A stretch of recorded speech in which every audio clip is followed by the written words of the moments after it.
So yeah, no, it's very Instead of the interesting. River Dodder and Dublin. Yeah, I suppose. So, well, I find the course really interesting, even though I'm working on it, because it's in ecology. We've kind of it's like it's hard to believe, but we've been working in like our own silos. So when I look at the river, it's the habitat. It's really the riparian habitat, but it's obviously all connected, and so it's really important when we consider now the Carrowbeg River through Westport is obviously modified, so you've lost the riparian habitat, but it's not too far away. So you've got the woodland, Colonel's Wood, Knockranny Wood, just as it comes into the town. So that's really vital. There's going to be birds, animals there that might be connected to other parts of the river downstream and upstream.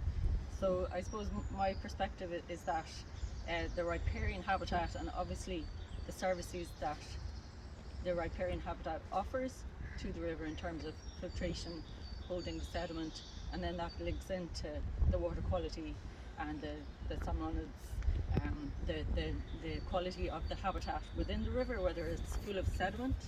So if you lose your riparian, the soil runs off the land and you've sediment, and then that has impacts on all the invertebrates. So it's so connected, and actually all the pieces of the connection, through listening to Ken and working on the freshwater element, it just all, you can just see it all, how the riparian and the terrestrial and the catchment is so vital to what you have in your river. So it'll be interesting to see what is upstream at Napa and the habitat, the riparian habitat associated with the river, because it's interesting. Some rivers are high water quality, and if you look at the landscape that they're sitting in, it's very degraded. So it's kind of an interesting thing that you can have a high quality river and it can be sitting. So maybe it's like it's a slow release effect.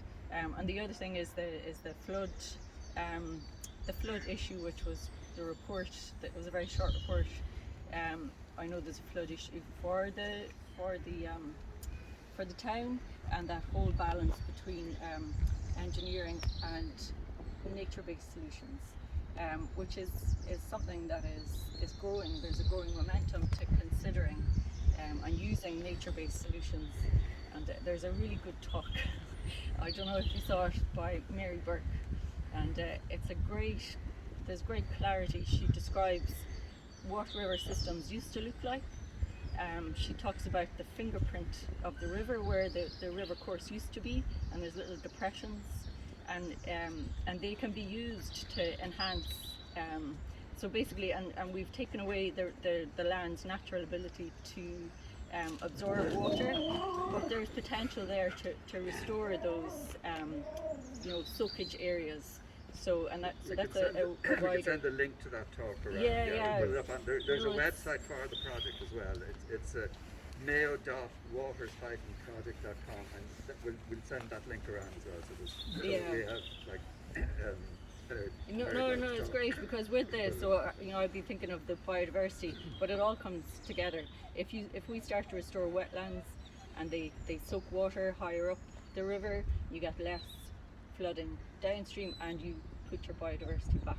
So the connection of it all, and the kind of recognising the services that nature provides and the way that we need to put them back is really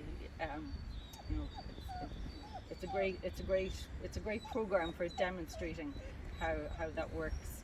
And it's great. The Carrowbeg River has the modified part, but very close by it's got Clew Bay, and it's got woodlands and unmodified river higher up. So it's a good example of how to possibly, hopefully, balance everything. So it'd be interesting to see.